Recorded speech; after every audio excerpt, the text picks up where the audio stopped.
Barrett. I'm the Director of Academic Programs for NYU Abu Dhabi and worked closely with Professor Lesra to get this lecture series mounted. And without further ado, I'd like to introduce tonight's lecturer, who is the third and final speaker in this series.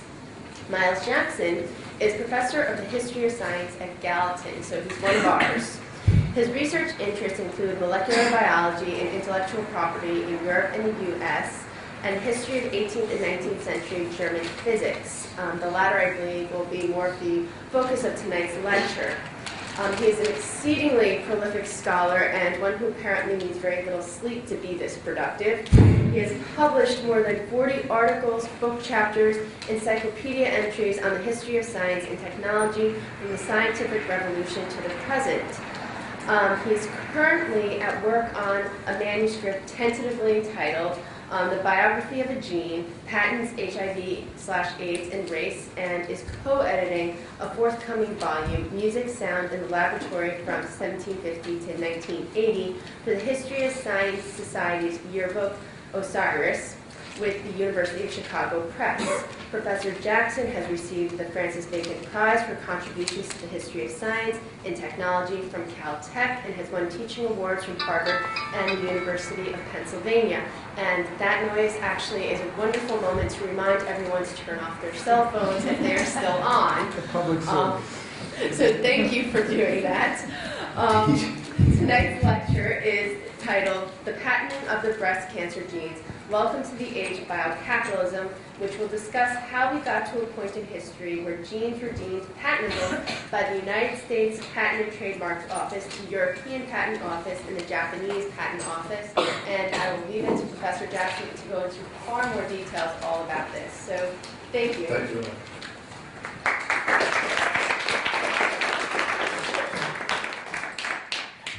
Thank you very much for coming. Although I was trained in the sciences many years ago, and we don't like to read papers.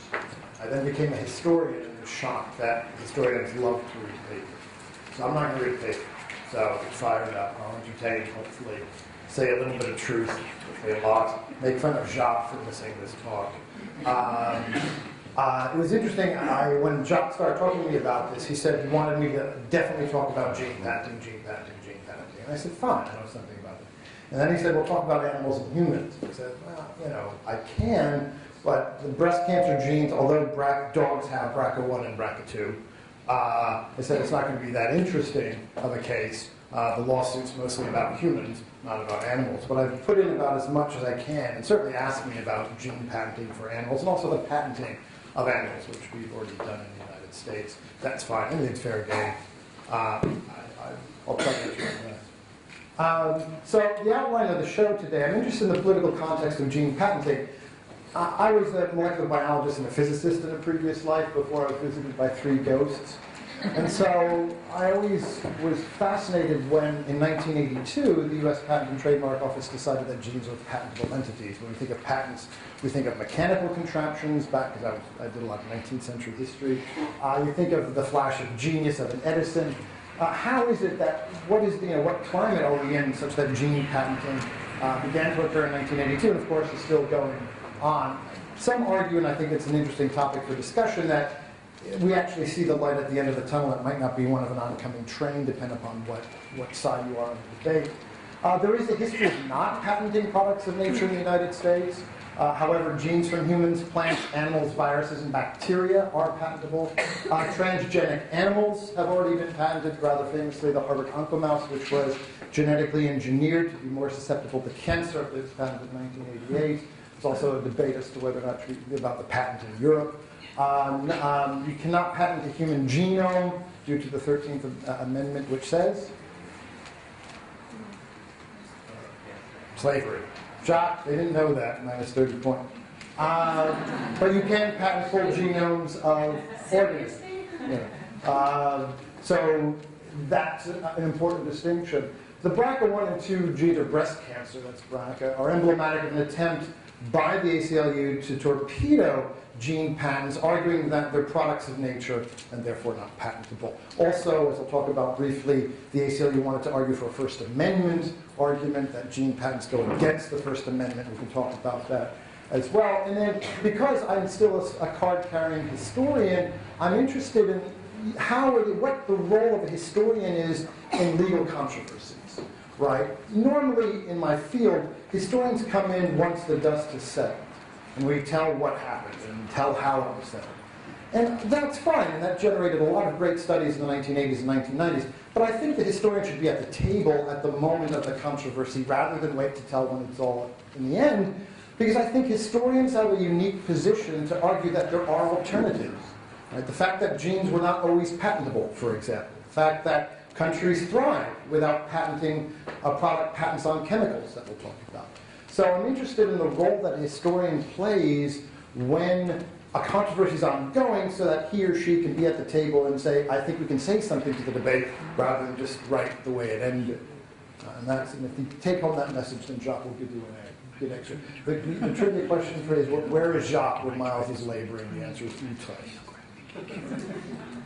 So the fact that there are alternatives, if we were to go in a time machine, which would be disastrous, and go back to 1900, there are two nations that lead the world in pharmaceuticals. They are? Germany. Very good. Number two, distant second? England. Nope.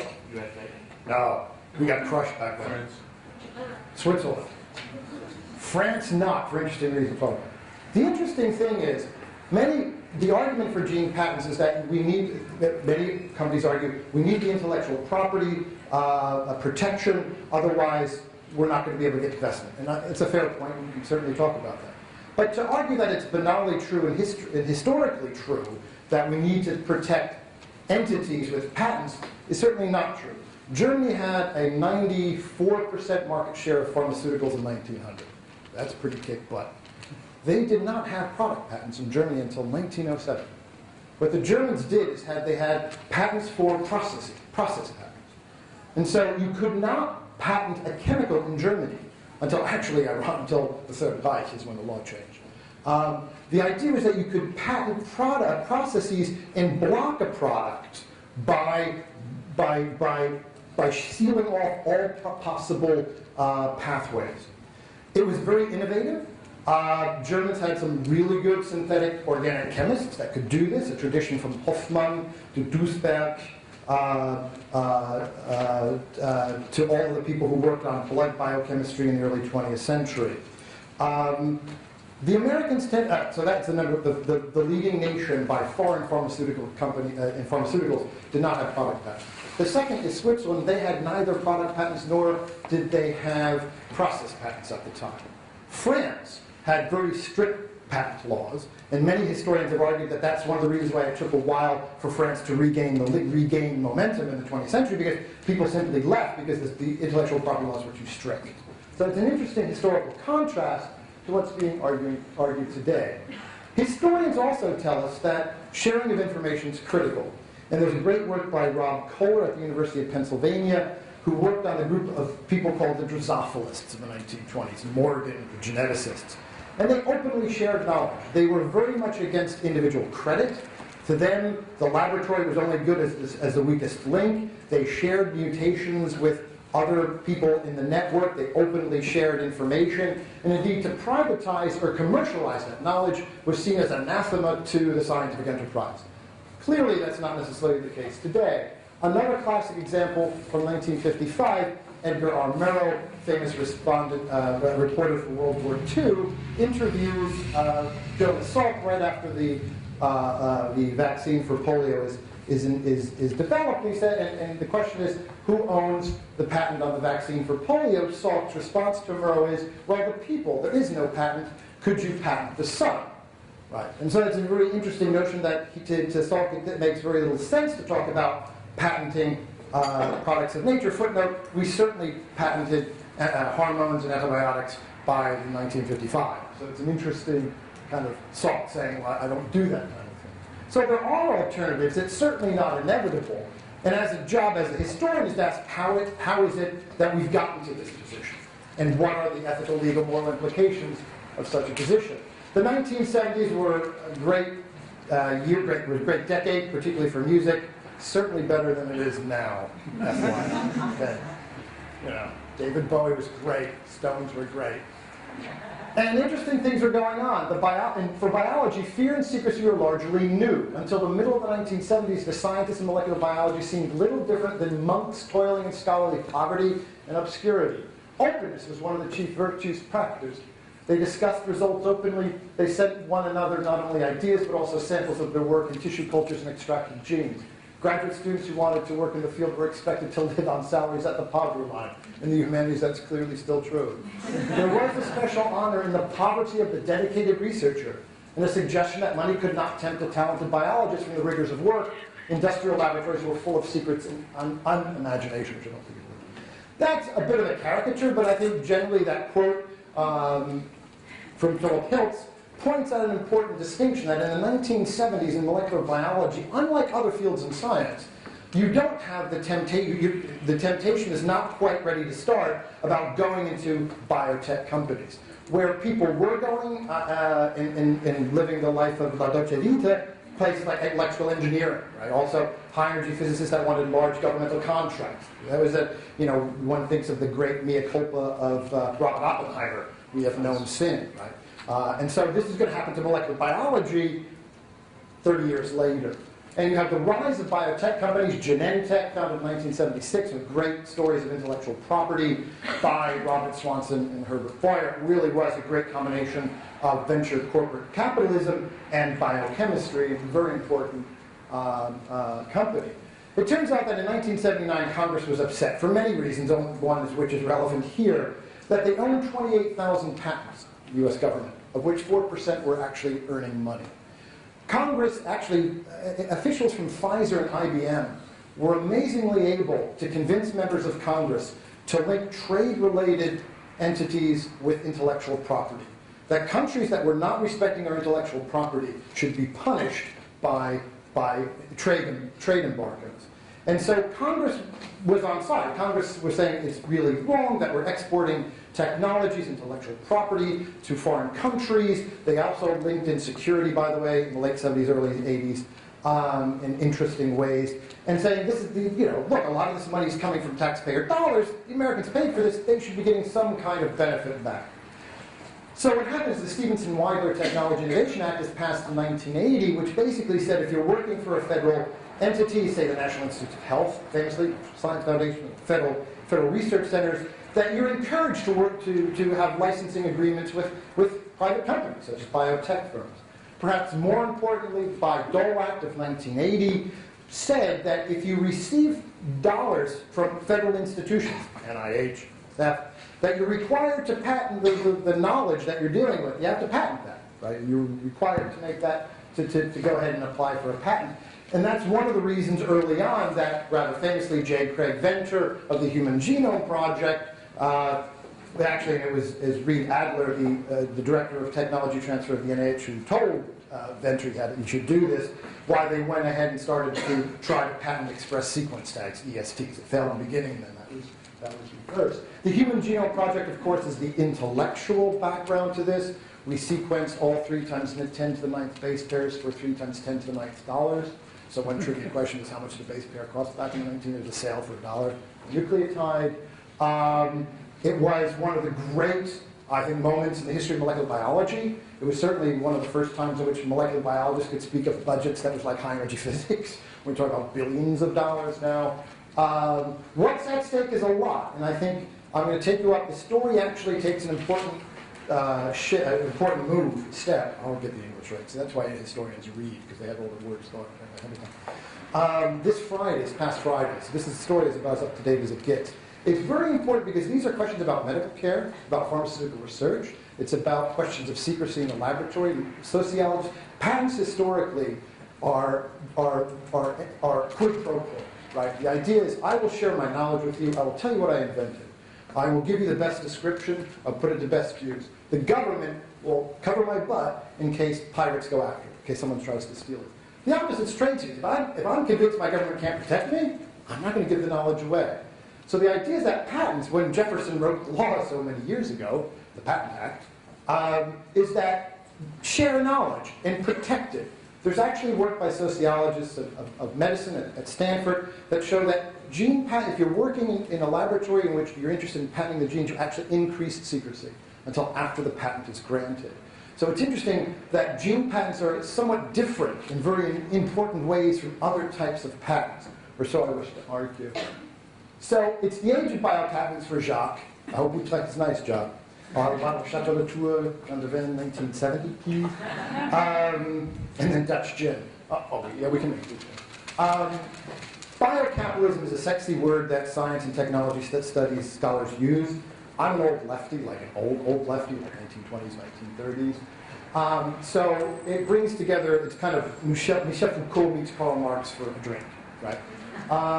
Biological entities are commodities in the 20th century.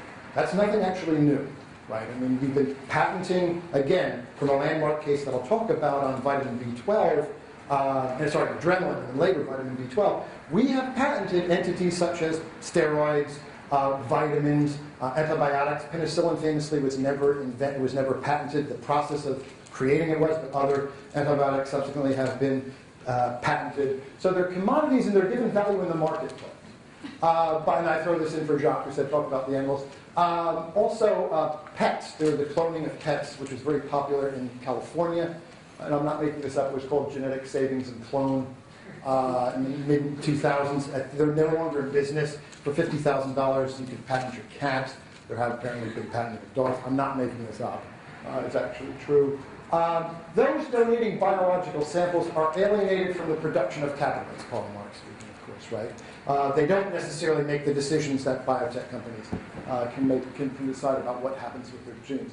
For those who love Foucault, biopolitics, biopower, the quantification of the state, by the state of its individuals, are clearly at play.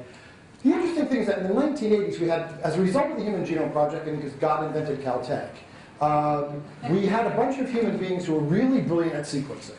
Right? A lot of money in the Human Genome Project went to amazing, silicon-based technologies, bioinformatics. And people like Leroy Hood built amazing DNA sequencers.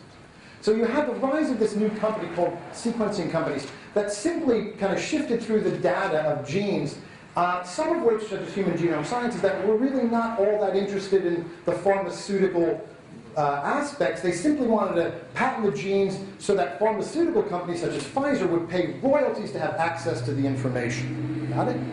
So in essence, the argument of sequencing companies in the 1980s is as follows. We don't have any gadgets or widgets or monoclonal antibodies to market.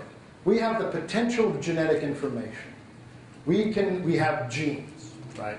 And people who want to use gene therapy, to use the gene as a diagnostic or therapeutic, important genes for Alzheimer's, for example, or for HIV/AIDS, for the chemokine receptor, CCR5, which is what I've been working on.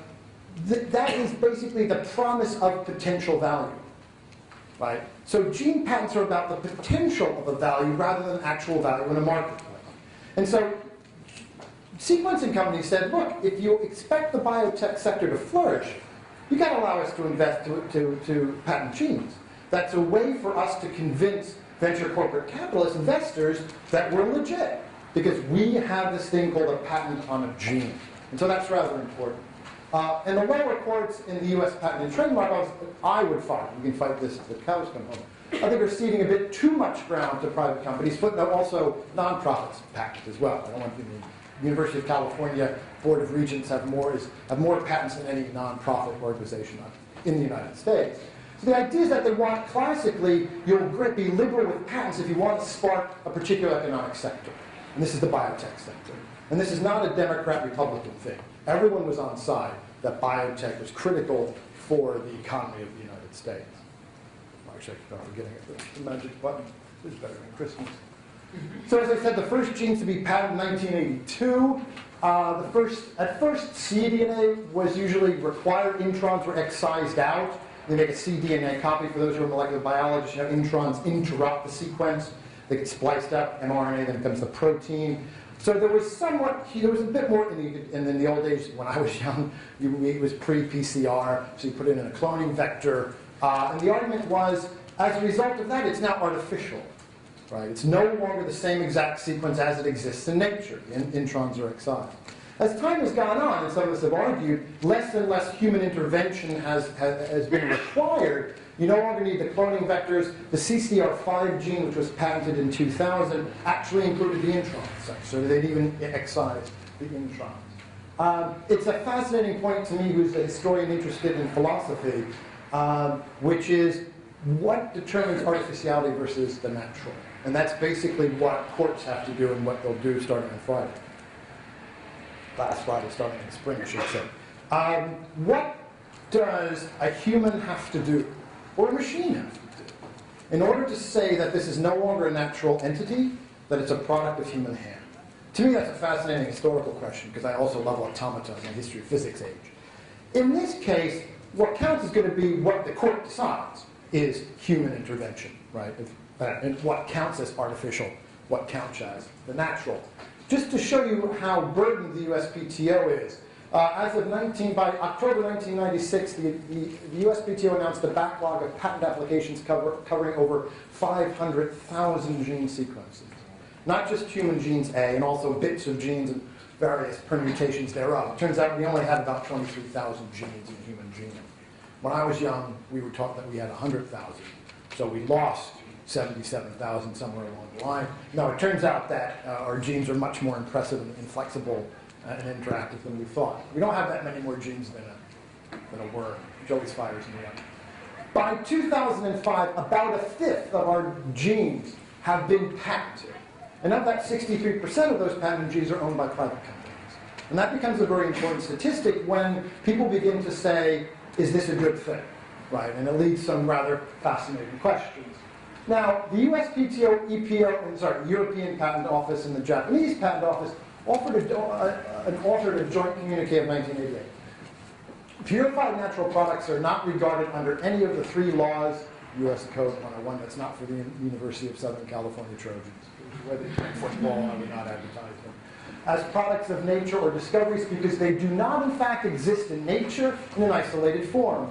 Rather, they are regarded for patent purposes as biologically active substances and chemical compounds and are eligible for patents on the same basis as chemical compounds. One of the things that interest me as a historian is that I think one of the problems that gene patents have caused is a result of the fact that they're treated as chemicals only. Right? Clearly, it's deoxyribonucleic acid. It clearly is a chemical. But genes are different from other chemicals. Remember our German example. You can always patent around a thing because by using a different technique. You can't patent around a gene. Right? So it potentially can cause a monopoly on downstream research on therapeutics and diagnostics. The first legal case ever to challenge this is the American Association of Pathology. I just call it the ACLU versus Myriad Genetics. Myriad Genetics is a company in Utah that owns the patents for the breast cancer genes BRCA1 and BRCA2. It was filed on the 12th of May, 2009. What cannot be patented according to the U.S. Supreme Court? Diamond v. Chakrabarty, a landmark case in which an artificial bacterium, Pseudomonas, was patented because it was a bacterium that was created in the laboratory, did not exist as such in nature. It had attributes, characteristics which were unique from its natural homologue. That's important. Laws of nature, physical phenomena, abstract ideas have been held not patentable. Thus, a new mineral discovered in the earth or a new plant found in the wild is not patentable subject matter. Likewise, Einstein could not patent the celebrated law, E is equal to mc squared, nor could Newton have patented the law of gravity. There have been, I'm just going to put a caffeine pill to sleep unless you're a lawyer and then you're going to throw things at me. There are historical cases where products of nature were deemed not patentable by the U.S. Supreme Court. The first was the American wood paper patent on a process for filtering out cellulose from pulp, creating cells from pulp. They patented the method, which was held up by the Supreme Court. They also wanted a patent on cellulose. The U.S. Supreme Court said that's a product of nature, you can't patent it. Cochrane versus Badisha on the Lebensmittelfabrik. That's why I studied German science for so long, because I knew I'd one day I'd use it again. 1884, it was about aniline, a special dye that can be found in the root of the madder plant. The Germans came with a rather impressive technique for creating this chemical artificially. Unfortunately, and the process was indeed patentable. The problem was the chemical was the exact same as it was in nature. Therefore, in the United States, they could not patent it. In Germany, you couldn't patent it anyway because it was a chemical. Funk Brothers seeds versus callo-inoculate. The argument there was that the Funk Brothers put 6 bacteria strands together. They did not have any competition with the bacteria against each other. Therefore, it's very good fertilizer. The government said, no, the bacteria are doing the same thing in your patent as they do in nature. There's no invention here, and therefore threw down the patent. You can patent plants as a result of the Plant Patent Act of 1930. And that's how horticulturists can make money. There are exceptions. I mean, what kind of plants you can patent and what you can't. There are interesting examples of where products of nature have been patented. And the classic example is Park Davis v. H.K. Mulford, 1911-1912. What happened was Park Davis received a patent for purified adrenaline, which a very brilliant biochemist, Takashimi, I think you pronounce it. I could be wrong, but my Japanese is not very good. A purified adrenaline. The patent was, it took 7 times to be approved because the judge, the patent clerk said it's a product of nature, it's not patentable. But Park Davis says, well, it's not really a product of nature anymore because we purified it so much it now has therapeutic value, right? So it convinced the patent clerk that it's not a product of nature, it's artificial. The patent was then used, the product was used by Mulford. Mulford said, you can't patent adrenaline. We challenged this patent, so they had purified adrenaline, used it, and Park Davis sued for infringement. It went to one of the most important judges in 20th century America, Judge Leonard Hand, and I'm not making up that name. That really is. Billings Leonard Hand is his name.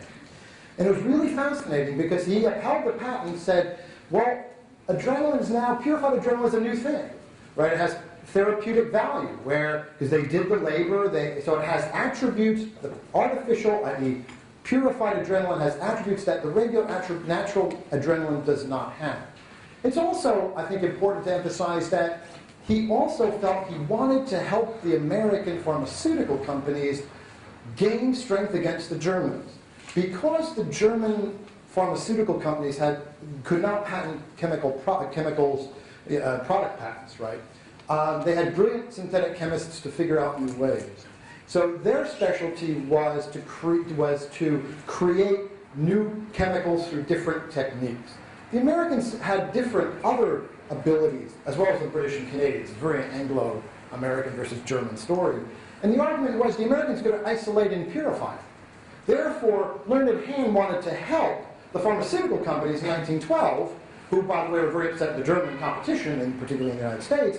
And so the argument is, well, in order to help the American sector, the science that's based on purification, it's also at a time when drug dosage were being tested by the U.S. government, 1902, 1904, I believe. So Leonard Hand said it's okay to patent something that has a history of being natural, as long as it has characteristics that's different from what goes on in nature. And that's the reason why the patent was upheld. Purified vitamin B12, same story. They used Hand's decision as legal precedent. Diamond v. Chakrabarty early on was argued, was a precedent case, U.S. Supreme Court for patenting genes. It turns out that's not true. Actually, you can use Diamond v. Chakrabarty to argue the opposite, because basically the idea is that patented materials must have a markedly different characteristic from their natural homologs. And if you have a different characteristic, if you're breast cancer 1 or 2, the patented genes, how can you guarantee the efficacy of a test? If you're testing to see if these are the genes that exist in nature that lead to breast cancer, your patented gene should basically have the same characteristics as the natural homologs, or so I argue. Amgen versus Chugai Pharmaceutical basically takes the joint, the EPO Statement 8, the U.S. Patent and Trademark, Japanese Patent Office, and European Patent Office. Purified and isolated gene sequences are different from those occurring in nature. A gene is a chemical compound, albeit a complex one. You got that right. The problem, again, is the notion that it's chemical intellectual property law being applied to genetics. When I talk to lawyers saying, I think you need to have a new type of law for genes as opposed to chemicals or other things, they basically want me shot. But that's not going to happen in a million years. For interesting reasons, and I understand the reasons, but it's something that's problematic. So now, boy, how's this for Swiss time? And now for the sexy part of the show. So I give the historical context for Kathleen Wilson. Breast cancer genes 1 and 2. You got to love genetics because the normal thing is called the wild type. Anytime you study genetics, the wild type means the naturally occurring. And if it's wild, that's why I study genetics. Hey, wild people are geneticists. It turns out that's absolutely not true, but it sounded good. These two genes code for tumor-suppressing proteins. And if you have a mutation, they're very large genes, by the way. If you have a mutation in these genes, it might result, because it depends upon where the mutation is, right, how large the mutation is it a deletion? It might lead to these two proteins not being very efficacious in hunting down the tumor and attacking the tumor. Breast cancer strikes 13.2% of women in the U.S., about 1/10 of men. In women, 5% of breast cancer is caused by mutations in the BRCA1 or 2 genes. If a woman has a BRCA1 mutation, she has a greater than 70% chance of developing breast cancer by the age of 80. Average onset is about 40 to 50. And a 30 to 60% chance of developing ovarian cancer by the age of 70. She also has an elevated risk for developing colon cancer. Men with a BRCA1 mutation are at an elevated risk for prostate cancer. BRCA2, woman with a mutation BRCA2 has a greater than a 60% chance of developing breast cancer by 70, average onset around 50. Males with BRCA2 mutations have a higher chance of breast and prostate cancer. Women also have a higher chance of ovarian and bladder cancer. What percentage of cancer is thought to be hereditary? 60 to 85% of cancer is thought to be sporadic. 10 to 30% of cancer is thought to be familial. 5 to 10% of cancer is thought to be hereditary. What's the difference between familial and hereditary? Should not be the same number? The answer is no, it shouldn't be. I mean, it's not a typo. Anyone? Mm-hmm? Like familial is like immediate family, hereditary is like longer to pass. That could be in some sense, but think about what that would imply for environment. What would it imply for environment? Yeah, environmental explanations of familial cancer. So, Imagine, Sylvan? So I guess you gave away the hint, right? Familial means it's running in the family, so that doesn't prejudice in advance, whether it's because of genetics or environment. All Right. we know is that it's running in the family. Exactly, could be because So you... in the second case, you've isolated which is the factor. Right, so runs in the family could be because you come from a family of smokers, or you could be living next to 3 Mile Island. Yeah, but Or- the tendency to smoke might also have a hereditary. Correct, exactly, that's right, no, that's exactly right. It's a very complicated story, that's exactly. So exactly, it's one example of familial, which is genetic. Correct. Causes of hereditary susceptibility to breast cancer, BRCA1, 20 to 30%, BRCA2, 10 to 30%. This is about 4 years old, this slide, so no change. TP53, less than 1%, P10, less than 1%. Undiscovered genes, we think 30 to 70%. So we're still doing a lot of research on this. Detecting mutations in the BRCA1, BRCA2 genes. Basically, as far as I could find the most recent costs, if you need the full gene sequence, it's going to cost you about $3,700. Right? That's according to Yale, people at Yale Med School. It turns out that about 130 million Americans don't have insurance that will cover that. So yeah, I don't know what your policy is in case you want to know I don't know the insurance policies. If you're Ashkenazi Jews, it turns out due to intermarriage, there are certain mutation panels or sites that you can get a shorter version of the test. Also, if you have family members that have the disease, you also can go in with them to do single site targeted. Again, not all insurance companies will cover the cost of these tests. Myriad Genetics owns the patents on the tests and the wild type sequence of the 2 genes and all mutations, including mutations not yet identified. And they can do that by doing something known as the Marquesh sequence. You basically patent not only the sequence, but the sequence that has a percent homology. Say 70% homology, now they want you between 90 and 95% homology. That, by the way, would include the genes from other species, such as dogs. But as far as I know, there has been no lawsuit based on, there's no job, I'm talking about animals, there's no lawsuit with dogs. So they can claim, as I said, they can claim sequence, and they claim to have 7% nucleotide sequence homology based on Marcouche structures in chemical intellectual property law that has this general structure, and they basically say any kind of side groups will still have the same attributes, therefore it's included in the patent. They also had method claims, which then got shot down later on, comparing 2 genetic sequences for the purpose of determining mutation exists. The interesting thing is that it's very difficult some argue impossible, to get a second opinion. If you go to the doctor and have a BRCA1 test or BRCA2 test done in New York, the results will be sent to Utah. If you have that same, you can go to a doctor in Pasadena, California. It's going to be sent to the same company, right? So there have been a number of false negatives, and that's the people on the lawsuit against Myriad are precisely causing that. They have sent cease and desist letters to scientists attempting to create new tests for these genes, including people at NYU, right? Remember, a patent ensures your usage. There is no fair use law. Sorry. Oscar moved from NYU about last summer. Yeah, this is from when they started for the lawsuit, he was at. That's right. Okay. So the idea is that if I have a patent on something, I certainly can say you don't have the right to use it. It's up to me. There is no fair use, like there is in photocopy, where we all break.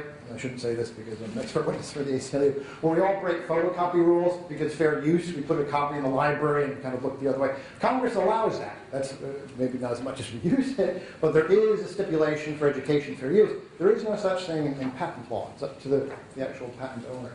Myriad knew, interestingly enough, full well that their tests could not reveal all possible mutations. That's why other scientists and other labs were working on it. A number of false negatives occurred. A 2006 study suggests that 12% of women from high-risk families with breast cancer had received false negative test results. Large rearrangement mutations could not be detected early on. There was a separate test called BART, which has nothing to do with the cartoon character or the San Francisco public transportation system, but a test. Myriad decided to market that test. It stopped other laboratories from developing it. It cost an additional $700, and there's a bit of outrage about that rather than including it in the actual cost.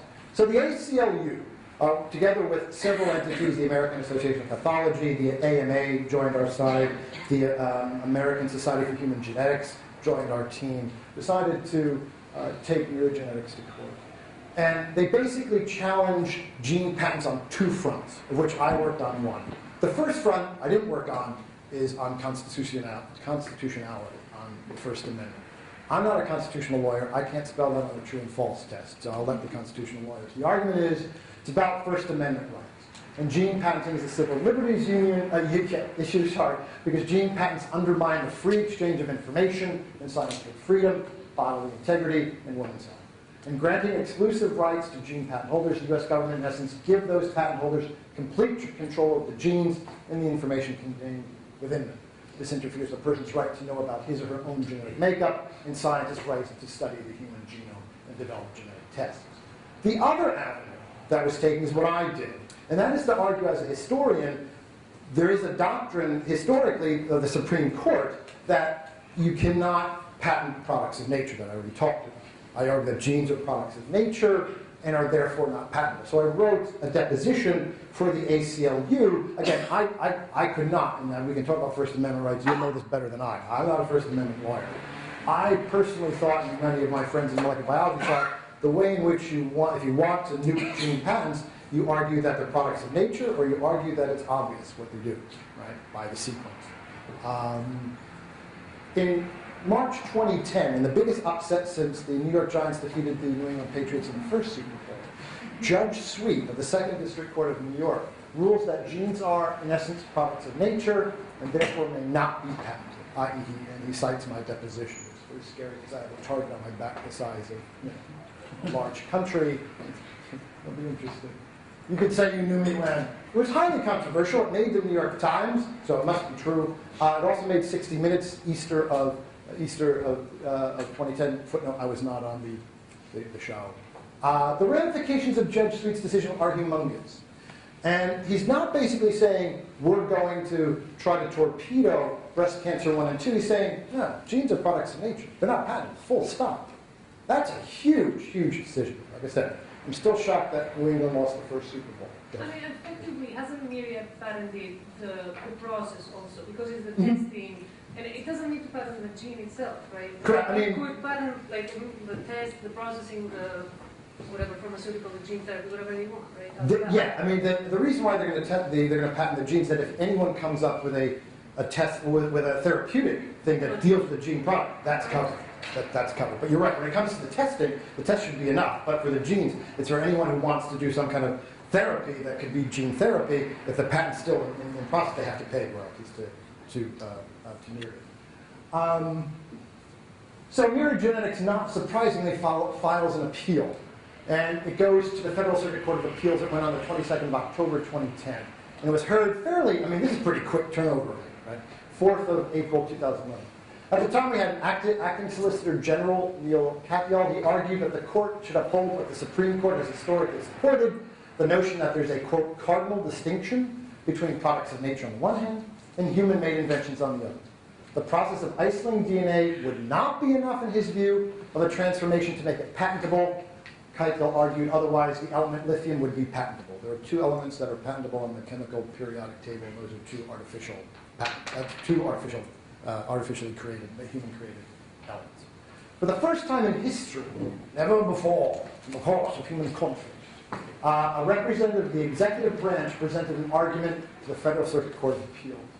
And maybe that's why the Federal Circuit Court of Appeals overturned the decision.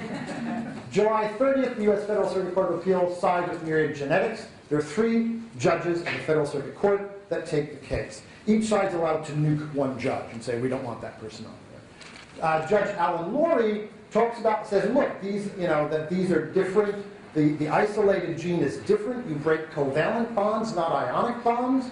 For those of you who know chemistry, think of something like a salt crystal. You break ionic bonds, you still have salt, just smaller crystals of salt. He says, and he uses Linus Pauling's definition of a covalent versus ionic bond, which is interesting for an historian of science, and argued, since covalent bonds are broken, it is now a different substance. It's not the way it exists in nature. It is therefore patentable.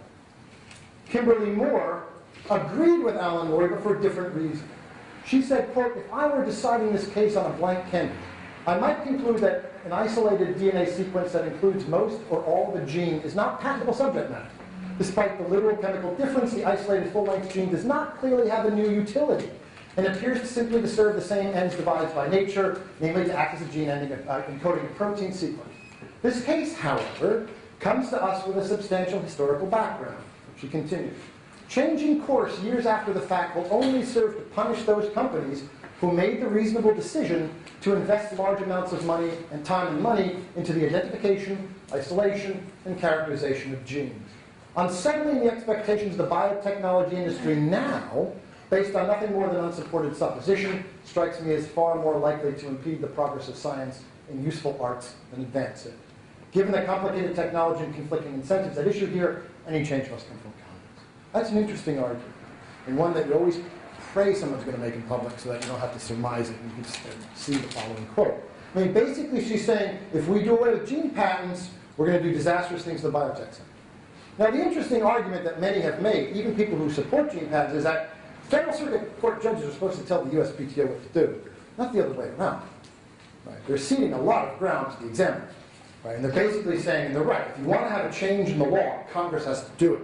The judges are allowed to decide and make a decision to say that there's problems here. One judge, William Bryson, genes are products of nature and therefore not patentable. It was 2-1, like a World Cup game. Now, when I gave this talk at Caltech, they immediately say, this is what happens when you allow people who don't know science to judge. Let me remind you, or perhaps you don't know, Judge Alan Lorry has a PhD in chemistry from the University of Pennsylvania. Kimberly Moore has a, so they all said, well, of course, the Caltech, well, it's Penn chemistry. We're Caltech, we're #1. I can't beat that. Right? Kimberly Moore has a master's in bachelor's and master's degree in electrical engineering from MIT. Of course, the Caltech people said. William Bryson is, I believe, an English and history major. Right? So it's counterintuitive. It also asks really important questions about what counts as an expert, right? And the whole notion of expertise in the courtroom.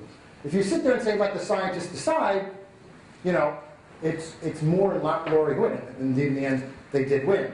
What a lot of people, so being a historian, I then said, well, this is fascinating. And I looked at their biographies. Lorry worked for Monsanto for a number of years and served as intellectual property advisor to SmithKline Beecham, now GlaxoSmithKline. Was appointed by President George H.W. Bush. Kimberly Moore was appointed by George W. Bush. William Bryson appointed by Clinton. Right, so it's an interesting. Supreme, so the ACLU talks to, particularly, we wanted the women who were part of the case to make the choice if they wanted to continue the lawsuit, because it's about them in the end. And I think that's totally right. So we appealed to the U.S. Supreme Court on the 7th of December, the day that will live in infamy, 2011. My birthday was in there, my Thanksgiving. I didn't have a birthday and Thanksgiving because I had to write an amicus brief, which means and it was an amicus brief to the court, meaning why I thought it was important that the Supreme Court takes the case, no matter how they decide it. It should be something that finally gets resolved in a court of law, and it should be the highest court of land. March 22nd, the petition for writ of certiorari was granted, meaning that they actually said, these guys aren't as dumb as they look. There is something here. And they reverted back to the Federal Circuit Court of Appeals and say, we just 1 week earlier, i.e. on the 19th of March, settled a really important case, Mayo Collaborative Services versus Prometheus Laboratories, which didn't deal with gene patenting, but dealt with suitable patentable material, right? And this is case, natural laws may not be patented standing alone or in connection with processes that involve well-understood, routine, conventional activity. And the question is, can you make the same argument with gene? Prometheus patented a method to assist physicians in determining dosage amount. Mayo developed their own test. Prometheus sued for infringement. The U.S. Court of Appeals said, now Mayo's fine because that patent was not valid. So the Supreme Court then said to the Federal Circuit, reconsider it in light of this case that we just ruled. We got a lot of stuff on the plate, including healthcare reform. We don't have time to do this. Right? So 16th of August 2012, 2 weeks before, a week before my hospital, the Circuit Court of Appeals for the U.S. Court of Appeals for the Federal Circuit reviewed the case, same judges, 2-1, same vote. Namely that they're going to overturn Sweet's decision to confirm the validity of gene patenting. So at this point, you have a choice. You either say, okay, fine, we lost, or you can appeal a second time to the U.S. Supreme Court. And the U.S. Supreme Court can do two things. The U.S. Supreme Court can say, look, we gave it back to the Federal Circuit. They viewed it twice. You lost 2-1 in overtime. Tough. You just got to take the loss. Or they can say, okay, fine. We're not happy with the way in which the Federal Circuit dealt with it. We don't think they dealt with Mayo. For whatever reason, we'll take it. And it turns out on the 30th of November, 2012, the U.S. Supreme Court decides to take the case. And they basically are arguing, and they did say, we're not going to argue around First Amendment arguments. We don't think that's the way forward. We're going to ask ourselves, are genes products of nature? And if they are, they're not patentable. So it's on the docket. It's on the docket for sometime this spring. So wait and see what happens. Clearly it's going to be... Sorry. Is there a bias among any of them on the Supreme Court? Is there a... Is there I don't know. I have to look that up. Check that out. I don't think there is. I have to check that out. But the interesting thing is that this is not necessarily I think when they took it for, people ask me why did they take it. And I said, look, I haven't predicted any of the courts yet. I'm 0 for 5. So it's good, because if I say one thing, you know the opposite's going to happen, right? It's not necessarily a Protestant Catholic. It's not necessarily a Democrat Republican divide, because there are some biotech companies who have fought against gene patents. Rather famously, Hoffmann La Roche in Europe with Progenics Pharmaceuticals successfully torpedoed a gene for the chemokine receptor for HIV, saying because they have to pay royalties in order to try to block that receptor, right? So it's an interesting twist that so not all of the bio industry organization are of one voice, and that's rather fascinating. So what is the role of the historian here? One is that, as I said, I filed the deposition, say they're the products of nature, and therefore we have a history of not patenting that. I also say that if it has to have attributes that are different from its natural homologue, what counts as the critical attribute? To me, it's the ability to see if you have breast cancer. And in that case, it better be the same gene as the gene that occurs in your body. And so that, to me, is, I think, problematic, and that's what we wrote in the amicus brief. And so it's an interesting way for historians to take part in the controversy before closures reach. It's also a way in which a historian can become relevant again and really talk about things that are near and dear to our hearts, such as the commons, right? And the way in which, if we go back to the Founding Fathers, well, you know, I can't imagine Thomas Jefferson doing backflips about gene patenting. He didn't write much about gene patenting, clearly, but he wrote a lot about patents. And it's interesting because a lot of them were committed to the notion of a cultural and natural common. And that has definitely dissipated by the 20th century. And that's what, as a historian, we can really begin to work with, and also helping the public understanding of science. Talking about who counts as an expert, you know, how are decisions made in the laboratory as well as in the courtroom. Because in the end, my two heroes, because I'm old now, are Walter Benjamin. If you don't know if they don't know who Walter Benjamin is, Jacques, they failed. Right? He always said, look, don't tell the story of the history of the winners, right? Because they'll rewrite their history. As Hitler rather famous said, the loser will never ask if you lied to her. But write history also about objects, because that's a different take. Biography of objects is a fascinating field that I highly recommend. Cultural anthropology, archaeology, history now. And so it's a genealogy of a gene. How's that for a sexy phrase? Right? Which, on one hand, kind of conjures up Foucault and the notion of the history of now, and how is it that we got here now. It also is since it's gene, it's about tracing throughout families. So Walter Benjamin's kind of don't tell the story on the side of the victors, tell the story at times from the underdog, and use objects, and you'll come up with different just as critical stories and histories. And of course, Karl Marx. And if they don't know Karl, because I taught a class, a Gallatin class, in which no one knew who wrote Das Kapital. So Jacques, all right, tell Suzanne, that's really bad. Because Marx basically says, look, he always criticized philosophers. Philosophers are always interested in depicting the world. We want to change it, right? And so that's what I hope historians can do, that we can actually play, rather than simply tell wie es eigentlich gewesen is, the way it really was, which Anka claimed and Prussians had a fetish about in the early 19th century. That's not what a historian does. A historian tells stories that are politically relevant. It doesn't mean we make up the archive, and a scholar said, this doesn't agree with us, so let's burn the archives now. It's a way in which a historian can literally deal with the present by intelligently grasping at the past. And that's what Nietzsche always wanted, and hence the end of Genealogy and Morals. And that's kind of the tradition that I see myself being a little minor part of. Because they're basically saying, what part of the argument that Mayo says, if you patent this, you're actually going to harm more research, because they're going to be exclusive with their patent. And one thing that Lowry of the Federal Circuit Court never tells us about when he says, look, this is an invention, they never considered, and Bryson argues this, he said, look, Lowry never considers whether or not patents will assist the biotech sector or hamper scientific research. So they opened up the door to also not just a doctrinal, these are not products of nature or not suitable patentable material, but they also opened up, Bryson in particular, opened up the possibility that you argue that, no, actually in this case, that patents thwart economic development, and if that's the case, the Supreme Court can strike it down. How does it not run afoul of business method? Because you're making the argument that, you basically have an effective monopoly on using this kind of, as you said, for downstream research. If you're the only person, you're the only party that controls it, you have a business method that's not a method, but it's being used as one. If everyone else is going to have to pay you to use it. Correct, and that goes back to the recent ruling, and I just forgot the Bilski, right, and the role that Bilski plays in this. There's a huge debate between both sides, which luckily I don't have to partake, on the way in which, because the Myriad case says Bilski actually supports their side, where the ACLU say no, Bilski supports our side. The key is that usually, interestingly, business patents don't necessarily get applied to DNA. It's normally been chemical intellectual property law. If you want to include that, then that's going to be a fact. You're absolutely right. Where do you sit there and say algorithms at first not being patentable, then later on being patentable, this is the way the founding fathers would have wanted to see this tech sector grow? That's now being applied with the Bilski case.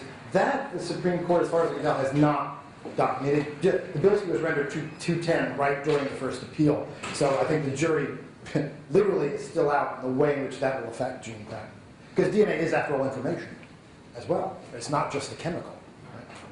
So is it the gene that is patented, or is the process of isolating the gene patented? The gene is patented, all the mutations of the gene are patented, the methods of comparing a gene with a mutated gene, that was struck down by the Federal Circuit. They said this is not patentable. But also techniques for isolating genes. I mean, many of these techniques have been patented years ago, and they're probably getting ready to run out. But techniques for isolating genes for cloning, PCR famously is patented, right? And Karen Mullins is a multimillionaire as a result of selling his intellectual property rights to, I believe, Hoffman or Roche. So genetic techniques are absolutely patentable. But then, if you were to patent the BRCA, the mutated BRCA gene, Yep. then wouldn't everyone who had the mutated BRCA gene have to pay the pharmaceutical? No, you only have to pay if you get the test. Oh. They're not interested in charging. It would be not in their interest to charge people who didn't have the test. Say, you might have that, so you give us that money. That would not. That even Myriad would not want to do that kind of argument. But they basically say, even though it's your gene, if you want to do the test, you have to pay us, and part of the royalties of the test is from the gene patent. Right, which is Right. the process of like isolating the gene. Right, exactly. Right. So the $3,770 is mostly, if you look at it, and people from various medical schools said, look, it's not a really tricky test. I mean, it's the research they did that led up to that. They're arguing they want to recoup that. Just as a footnote, they also were funded by the NIH in this research, right, which is federal dollars, right? So the NIH has said, very interestingly, if they feel that, you know, because if you have NIH money, you're not allowed to pay NIH grants for licensing agreements, or, you know, that's, you can't do that, right? You can't use that money for that. The NIH has said, and certainly said with the CCR5 gene, which is the gene I work on, if they feel that the company is not allowing access, they'll go after them if they used NIH money, if they use federal dollar money.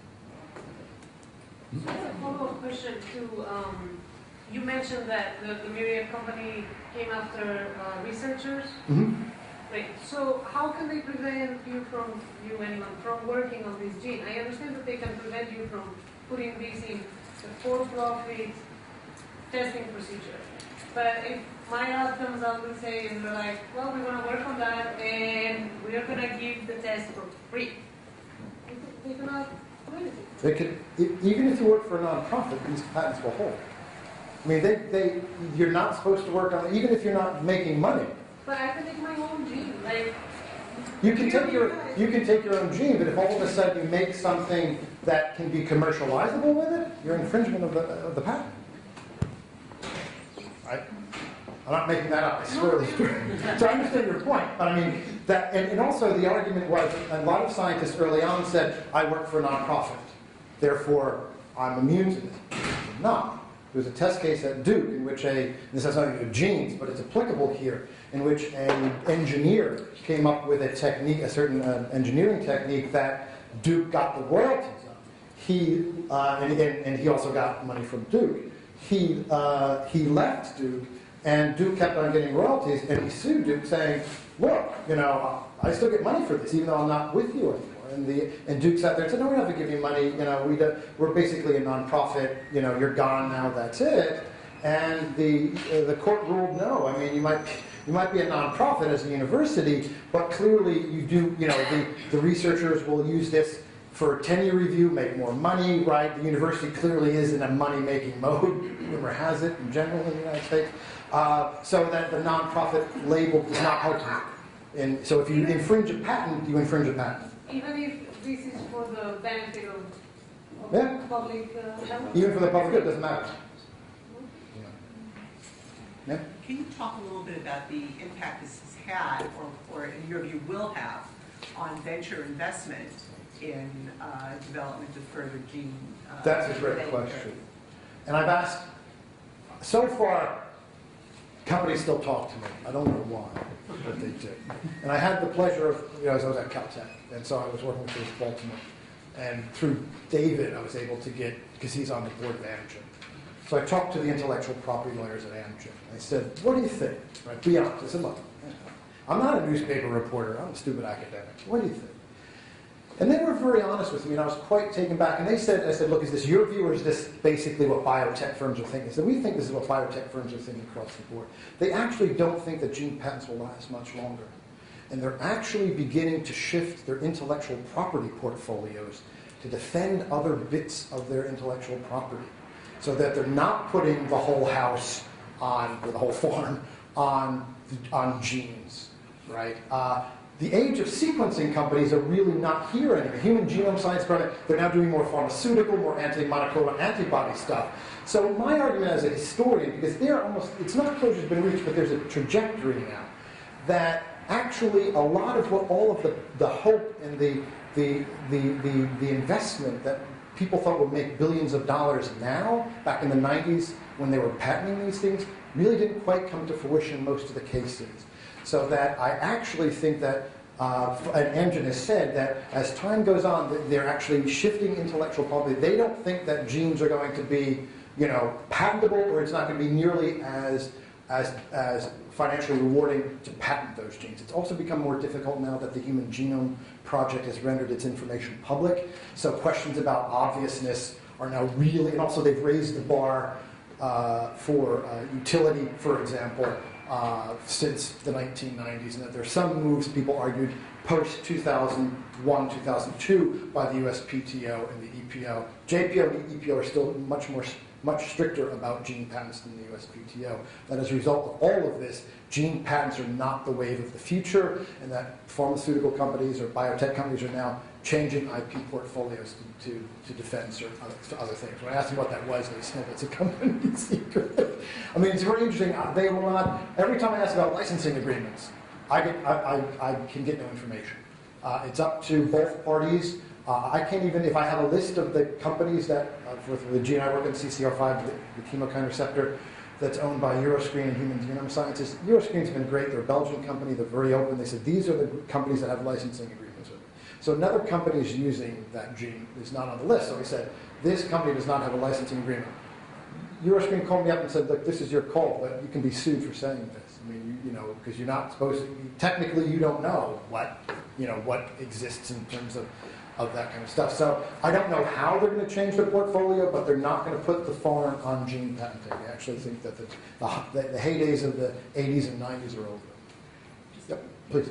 In follow-up to that, in effect, this would apply not just to genes, but let's say any other, let's say a molecular target that's naturally present on the cell surface or something of that nature, which is a gene product, but gene product, we always put the patent there at the product, right? So then that also would no longer be potentially patentable.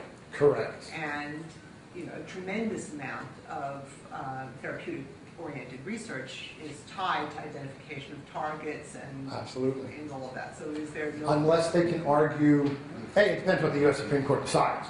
They might actually say, look, we want to have a clause that says it's genes only. That is not patentable. That has to come from Congress. Congress has to say genes are not patentable, and then that will allow target cells not to be targeted, so to speak, by the law.